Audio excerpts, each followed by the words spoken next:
Hello friends, welcome to Online Tamil channel. இன்னைக்கு நாம் பார்க்க போறது ரொம்ப இம்பார்ட்டன்ட்டான வீடியோ.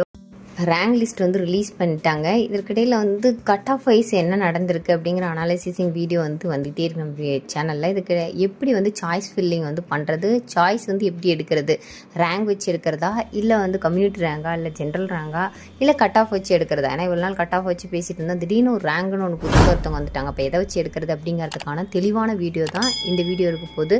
மறக்காமல் வந்து செக் பண்ணுங்கள், வீடியோ ஃபுல்லாக பாருங்கள், நிறைய ஐடியாஸ் கிடைக்கும். சரி வாங்க வீடியோக்குள்ளே போகலாம். ஏன்னா ஏற்கனவே நம்மளுக்கு கட் ஆஃப் தெரிஞ்சிருச்சுங்கும் போதே கிட்டத்தட்ட நிறைய விஷயங்கள் தெரிஞ்சு போச்சு. இது ரேங்க் அப்படிங்கிறது என்ன அப்படின்னு கேட்டிங்கன்னா, நமக்கு முன்னாடி எத்தனை பேர் இருக்காங்க அப்படி நம்மள மாதிரி அப்படிங்கிற விஷயங்களை தெரிஞ்சுக்கிறதுக்கு தான் இந்த ரேங்க் லிஸ்ட் அப்படிங்கிறது.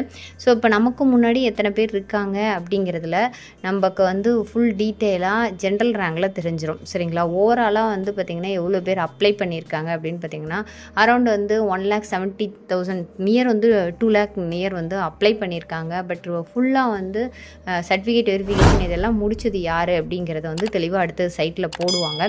ஸோ இதெல்லாம் ஒரு பக்கம் இருக்கையில் எல்லாருமே இப்போ வந்து இதில் வந்து ரேங்க்குள்ளே வருவாங்களான்னா அப்ளை பண்ணவங்க எல்லாருக்கும் ரேங்க் கிடைக்குங்க. தட் இஸ் வந்து ஜென்ரல் ரேங்க் அப்படிங்கிறது. இங்கே நிறைய டவுட் வரலாம், மேடம் இத்தனை நாள் வந்து நீங்கள் எல்லாமே வந்து கட் ஆஃப் வைஸ் பேசிகிட்டு இருந்தீங்க, இப்போ இந்த ரேங்க்கு வந்து என்ன பண்ணுறது, இந்த ரேங்க் வச்சு நான் என்ன பண்ணிட்டோம், இந்த ரேங்க் வச்சு தான் இனிமேல் நான் வந்து கவுன்சிலிங்க்கு வந்து ப்ரிப்பேர் ஆகணுமா அப்படிங்கிற மாதிரிலாம் இருக்கும். உங்களுக்கு சாய்ஸ் லிஸ்ட் வந்து எதை வச்சு ப்ரிப்பேர் பண்ணுறது அப்படிங்கிற ஒரு டவுட் இருக்கும். அதுக்கான விளக்கமாகவும் இன்றைக்கி இருக்க போகுது. இது என்ன அப்படின்னு கேட்டிங்கன்னா, இவ்வளோ ரேங்க் வந்து ஒரே ரேங்க் இருக்குது, சேம் கட் ஆஃப் இருந்தால் அப்போ எப்படி இருக்கும் அப்படிங்கிறதையும் நீங்கள் தெரிஞ்சுக்கிங்க.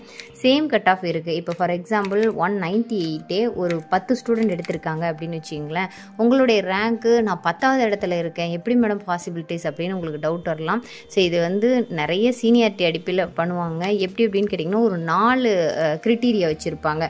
ஃபர்ஸ்ட் ஒன் வந்து பார்த்திங்க அப்படின்னா உங்களுக்கு அதாவது உங்களுடைய சப்ஜெக்ட் மார்க் வந்து செக் பண்ணுவாங்க. ஃபர்ஸ்ட் ப்ரிஃபரன்ஸ் மேக்ஸுக்கு கொடுப்பாங்க. இப்போ 10 பேர் இருக்காங்க இல்லையா, அதில் வந்து நீங்கள் மேபி 98 எடுத்திருக்கலாம், மற்ற ஸ்டூடெண்ட்டு 99, 100 எடுத்திருக்கலாம். ஸோ அதனால் நீங்கள் பேக்கில் போயிருக்கலாம். சரிங்களா? ரெண்டாவது ஒருவேளை இதுவும் சேமாக இருக்கிற பட்சத்தில் அடுத்து வந்து ஃபிசிக்ஸுக்கு இம்பார்ட்டன்ஸ் கொடுப்பாங்க. ஸோ அடுத்து ஃபிசிக்ஸ்லேயும் உங்களுக்கு சேமாக இருக்குது, அதில் யார் ஃபஸ்ட்டு வராங்களோ அந்த சீனியாரிட்டிலையும் போடுவாங்க. க்ரிட்டீரியா வைஸ் தாங்க. அடுத்து தேர்டு வந்து கெமிஸ்ட்ரி. ஸோ இது மூணும் போன பட்சத்தில் அடுத்து வந்து உங்களுக்கு ஆப்ஷனல் சப்ஜெக்ட்னு வைக்கிறாங்க இல்லையா, அதாவது பயாலஜி, அங்கே தான் இது வந்து ஆப்ஷனல் சப்ஜெக்ட்டுக்கு வேலை இருக்குது. ஸோ அது பயாலஜியா இல்லை வந்து கம்ப்யூட்டர் சயின்ஸா, அதில் என்ன எது ஃபஸ்ட் மார்க் அப்படிங்கிறத பார்ப்பாங்க. இதுவும் வந்து சாட்டிஸ்ஃபை ஆகலை, எல்லாம் ஈக்குவலாக இருக்குது அப்படிங்கிற பட்சத்தில் 5th ஆப்ஷனாக வந்து பார்த்திங்கன்னா டோட்டல் மார்க்குக்கு ப்ரிஃபரன்ஸ் கொடுப்பாங்க. அதுக்கப்புறம் வந்து பார்த்திங்கன்னா உங்களுக்கு இதுவும் மேட்ச் ஆகுது, சேமாகவே இருக்குது அப்படிங்கிற போது 10th மார்க்கை வந்து பார்ப்பாங்க. ஸோ இதுலேயும் வந்து 2 பேரும் சேமாக இருக்கிறீங்க அப்படிங்கிற பட்சத்தில் சீனியாரிட்டி. சரிங்களா? சீனியாரிட்டி எண்டில் தான் ரோல் ப்ளே பண்ணோம். ஸோ இத்தனை க்ரிட்டீரியா வந்து சாட்டிஸ்ஃபை பண்ணிட்டு தான் நீங்கள் வந்து பின்னாடி வந்திருக்கீங்க. ஸோ சேம் கட் ஆஃப் தான், பட் ரேங்க் வந்து பின்னாடி வருவீங்க. இந்த இடத்துல தான் ரேங்க்கோட வேல்யூ வந்து உங்களுக்கு புரியும். ரேங்க்கு தான் வந்து இம்பார்ட்டன்ட். சரிங்களா? கட் ஆஃப் அப்படிங்கிறது உங்களுடைய பர்சனல் கட் ஆஃப். ஆனால் ரேங்க்குங்கிறது ஓவராலாக எல்லாரும் எவ்வளோ பேர் 2 lakh பீப்புள் அப்ளை பண்ணியிருந்தாங்கன்னா 2 lakh பீப்புளும் உள்ளே வந்து பார்ட்டிசிபேட் பண்ணுறாங்க.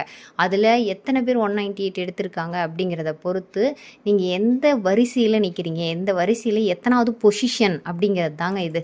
ரேங்குங்கிறது வந்து உங்களுடைய பொசிஷன் இன் கவுன்சிலிங். சரிங்களா? கவுன்சிலிங்கில் எத்தனாவது பொசிஷனில் இருக்கீங்க அப்படிங்கிறது தான் வந்து இந்த ரேங்க் அப்படிங்கிறது. நம்ம இதிலிருந்து உங்களுக்கு வந்து ஒரு ஐடியா கிடச்சிடலாம். நான் வந்து இப்போ 10th பொசிஷன்னா 10ஆக தான் நீங்கள் வந்து ப்ளே பண்ண முடியும், 10ஆக தான் உள்ளே ஓட முடியும். சரிங்களா? நான் வந்து உனக்கு என்ன தான் வந்து 200 எடுத்திருந்தாலும் உங்களுக்கு வந்து 10th பொசிஷன் தான் உங்களுடைய ரேங்க் பொசிஷன் அப்படின்னா நீங்கள் வந்து என்ன பண்ணுவீங்க அப்படின்னா 10ஆக தான் உள்ளே நுழைஞ்சி உங்களுடைய சாய்ஸ் வந்து எடுத்துகிட்டு வர முடியும். ஒருத்தராக உள்ளே போயிட்டே இருப்பாங்க. 10வது ஆளாக தான் நீங்கள் உள்ளே போவீங்க. அப்போ உள்ளே வந்து ஒரு 100 பொருள் இருக்குது அப்படின்னா முதல்ல போன 9 மெம்பர்ஸ் எடுத்ததுக்கு அப்புறம் இருக்கக்கூடிய பொருளை தான் நீங்கள் எடுக்க முடியும். புரியும்னு நினைக்கிறேன் உங்களுக்கு.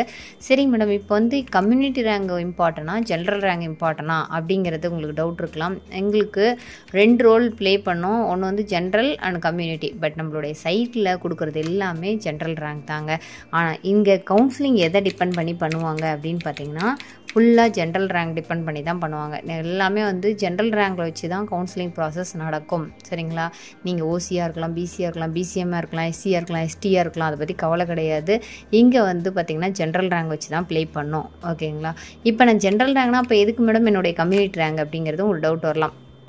எந்த இடத்துல கம்யூனிட்டி ரேங்க் வந்து அதனுடைய ரோலை ஆக்டிவேட் பண்ணோம் அப்படின்னா, ஃபஸ்ட்டு வந்து நீங்கள் 10வது பொசிஷன் சொல்கிறீங்க இல்லையா, நீங்கள் 10th பொசிஷனில் உள்ளே போகும்போது ஜென்ரல் ரேங்க் எடுத்துகிட்டு போகும். அதாவது 10 தூக்கிட்டு போகும். சரிங்களா? தூக்கிட்டு போனதுக்கப்புறமா அங்கே சாய்ஸ் வந்து செக் பண்ணோம். நீங்கள் கொடுக்கக்கூடிய சாய்ஸில் ஏற்கனவே 10 ஃபில் ஆகிடுச்சுங்கிற பட்சத்தில் உங்கள் கம்யூனிட்டிக்குன்னு சில வந்து சீட்ஸ் வந்து அலாட் பண்ணியிருப்பாங்க. ஓகேங்களா? பிசி கம்யூனிட்டிக்குன்னு சில சீட்ஸ் வந்து அலாட் பண்ணியிருப்பாங்க. ஒரு 15 சீட்ஸ் வந்து கொடுத்துருக்காங்க சிஎஸ்சி அப்படின்னா அண்ணா யூனிவர்சிட்டியில். அதில் முதலாளாக நீங்கள் போய் அந்த ஒரு சீட்டை தூக்கிடுவீங்க. சரிங்களா? இங்கே தான் கம்யூனிட்டி ரேங்க் ஆக்டிவேட் பண்ணோம். ரெண்டுமே இம்பார்ட்டன்ட் தான். ஆனால் வந்து நீங்கள் வந்து அப்போ நான் எதை தான் வச்சு நான் எப்படி தான் சாய்ஸை ஃபில் பண்ணுறது அப்படிங்கிறது உங்களுக்கு டவுட் இருக்கலாம். இப்போ நான் கட் ஆஃப் பார்க்கட்டா இல்லை ரேங்கை பார்க்கட்டா, எதை வச்சு நான் சாய்ஸ் ஃபில் பண்ணால் என்னுடைய சாய்ஸ் வந்து சாட்டிஸ்ஃபை ஆகும் அப்படிங்கிற டவுட் நிறைய பேருக்கு இருக்க செய்யுது. ஏன்னா இப்போ கட் ஆஃப் முடிஞ்சிருச்சு, இப்போ ரேங்க்குள்ளார வந்துட்டோம். அப்படிங்கும்போது ஜென்ரல் ரேங்க் மட்டும்தாங்க நீங்கள் பார்க்கணும். கம்யூனிட்டி ரேங்க் எப்படி இருக்குன்னு உங்களுக்கு தெரியவே தெரியாது. கம்யூனிட்டி ரேங்கு நீங்கள் வந்து உங்களுக்கு முன்னாடி எடுத்திருக்காங்களா எடுக்கலையா அப்படிங்கிற இதெல்லாமே உங்களுக்கு தெரியாது. ஸோ ஜென்ரல் ரேங்க் வச்சு தான் எடுக்கணும். எல்லாரோட வந்து பார்த்திங்கன்னா உங்களுடைய கட் ஆஃப் வைஸ் எடுக்கும்போது ஜென்ரல் ரேங்க் வந்து உங்களுக்கு மேட்ச் ஆயிரும். இதை வச்சு தான் வந்து உங்களுக்கு எப்படி இருக்குன்னா இனிமேல் கட் ஆஃப் இன்க்ரீஸ் ஆகுமா டிக்ரீஸ் ஆகுமான்னு ரேங்க் லிஸ்ட் வந்ததுக்கப்புறம் தான் நம்மளால் வந்து அனலைஸ் பண்ணி சொல்ல முடியும். இப்போயே வந்து இன்க்ரீஸ் ஆகும் டிக்ரீஸ் ஆகும்னு சொல்லவே முடியாது. பட் எய்தர் எனி 1 + 1 - நடக்கும். இப்போ 198னா 198 கிடைக்கிற காலேஜ் வந்து இந்த இயர் 177க்கும் கிடைக்கும், 197க்கும் கிடைக்கலாம், 198.5ம் இன்க்ரீஸ் ஆகலாம். ஸோ டிபெண்ட்ஸ் அப்பான் வந்து பசங்களோட மார்க் என்ன எடுத்திருக்காங்க அப்படிங்கிறத பொறுத்து தான் இந்த இடத்துல வந்து இன்க்ரீஸ் டிக்ரீஸ் அப்படிங்கிறது இருக்குது. அது வந்து நம்ம ரேங்க் வந்ததுக்கப்புறம் அனலைஸ் பண்ணிக்கலாம். ஸோ இப்போ வந்து சாய்ஸ் ஃபில் பண்ணுறது அப்படிங்கிறது நீங்கள் கட் ஆஃப் வைஸும் பார்க்கணும், ஜென்ரல் ரேங்க் வைஸும் பார்க்கணும். கட் ஆஃப் வைஸ் பார்க்கும்போது ஜென்ரல் ரேங்க் வந்து உங்களுக்கு மேட்ச் ஆயிரும். சரிங்களா? ஒரு டவுட்டுக்கு நீங்கள் எதை ரெஃபர் பண்ணிக்கலாம்னா ரேங்க் வந்து ரெஃபரன்ஸ் எடுத்துக்கலாம்.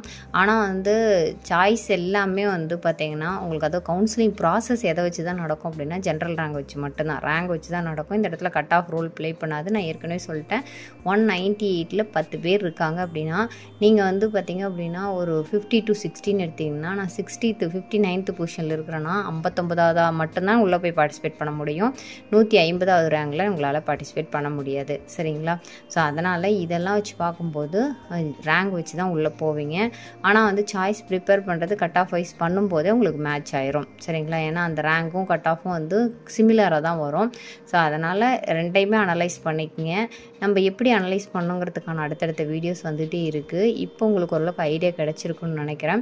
ரேங்க் எது இம்பார்ட்டனா, கம்யூனிட்டி ரேங்க் இம்பார்ட்டனா, கம்யூனிட்டி ரேங்க் எப்போ ப்ளே பண்ணுது, ஜென்ரல் ரேங்கை வச்சு தான் கவுன்சிலிங் ப்ராசஸ் நடக்குது அப்படிங்கிறது உங்களுக்கு தெரிஞ்சிருக்கும். இப்போ இதுக்கு மேலே உங்களுடைய ரேங்க் என்ன, இந்த காலேஜ் கிடைக்குமா கிடைக்காதா அப்படிங்கிற டவுட்ஸ் எல்லாமே கீழே கமெண்ட் செக்ஷனில் கேளுங்க. அடுத்து வந்து பார்த்திங்கன்னா நம்மளுடைய ஈவினிங் வரக்கூடிய வீடியோ வந்து ரேங்க் வந்து இன்க்ரீஸ் ஆகுமா, அதாவது ஐ மீன் வந்து கட் ஆஃப் இன்க்ரீஸ் ஆகுமா டிக்ரீஸ் ஆகுமா, உங்களுக்கு சீட் கிடைக்குமா கிடைக்காதா அப்படிங்கிற அனலைஸ் வீடியோ எல்லாமே வரும். உங்களுடைய ரேங்க்கையும் உங்களுடைய கட் ஆஃபையும் மறக்காமல் கீழே கமெண்ட் செக்ஷனில் கொடுங்க. இந்த மாதிரி நிறைய வீடியோஸ் உங்களுடைய சேனலில் போட்டிருக்கோம். அதெல்லாம் பார்த்து மறக்காமல் சேனலை சப்ஸ்கிரைப் பண்ணிவிட்டு ப்ளேலிஸ்ட்டில் போய் செக் பண்ணி பாருங்கள், யூட்டிலைஸ் பண்ணிக்கோங்க. மீண்டும் இன்னொரு வீடியோவில் சந்திக்கலாம். தேங்க்ஸ் ஃபார் வாட்சிங்.